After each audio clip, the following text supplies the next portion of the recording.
పూరా లోకల్. సంక్రాంతి అనగానే నేను మెయిన్గా ఎందుకు చాలా నాకు అనిపించిందంటే, గోదావరి జిల్లాలండి, కోడిపందాలండి, జోదాలండి,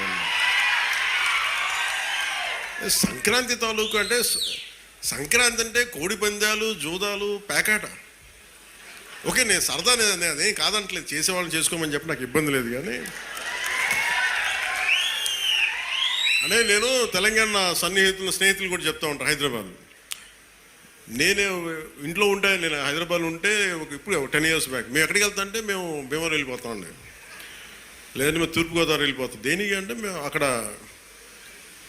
ఈ కోడి పందాలకి ఎంత డబ్బులు వేస్తారని నాకు తెలియదు కూడా తెలియదు. నాకు అప్పుడు అర్థమైంది. అంటే నేను అనేది సంక్రాంతి అంటే కేవలం కోడి పందాలు, పేకాట, జూదం దగ్గరికి పరిమితం అయిపోతే రాంగ్ ఇండికేషన్ వెళ్తుంది సొసైటీకి. ఇంకెక్కడ వెళ్ళాం మనం. అది మార్పు రావాలి అంటే, ఎందుకంటే మన సంస్కృతిని మనల్ని దేనికైతే అసలు మూలం ఎట్లా ప్రారంభం అది మర్చిపోయాం అనుకోండి, మర్చిపోతే అది దారి తప్పేస్తాం.